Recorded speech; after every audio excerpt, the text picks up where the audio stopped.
Welcome back to my YouTube channel. మీరు చూస్తున్నారు daily health facts new channel. ఈరోజు నేను మీకు టాప్ 10 హెల్త్ ఫ్యాక్ట్స్ గురించి చెప్తాను. So let us start.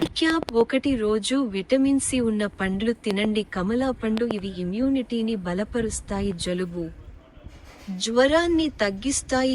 Cap 2 సరిపడా నిద్రపోండి. నిద్రపోతున్న ముఖం నిద్రలో శరీరం రిపేర్ అవుతుంది, ఇమ్యూనిటీ మెరుగవుతుంది. క్యాప్ 3 రోజు వ్యాయామం చేయండి. పరిగెడుతున్న పురుషుడు బ్లడ్ సర్క్యులేషన్ పెరుగుతుంది, శరీరం చురుకుగా ఉంటుంది. క్యాప్ 4 నీళ్లు ఎక్కువగా తాగండి. నీటి బొట్టు టాక్సిన్లు బయటకు వెళ్తాయి, బాడీ హైడ్రేట్ గా ఉంటుంది.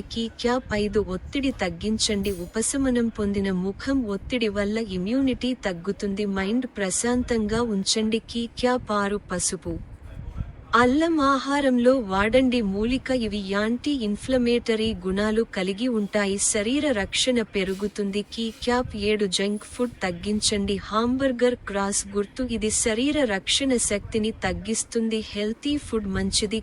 క్యాప్ 8 సూర్యకాంతి తీసుకోండి. సూర్యుడు విటమిన్ డి ఇమ్యూనిటీకి అవసరం, రోజు కొంతసేపు బయట ఉండండి. క్యాప్ 9 పెరుగు తినండి చెంచాతో కప్పు, ఇందులో ప్రోబయోటిక్స్ ఉంటాయి, గట్ హెల్త్ మెరుగవుతుంది. క్యాప్ 10 పాజిటివ్ గా ఉండండి. సంతోషంతో నవ్వుతున్న ముఖం హ్యాపీ మైండ్ సమానము, స్ట్రాంగ్ ఇమ్యూనిటీ. రోజు like, comment and subscribe.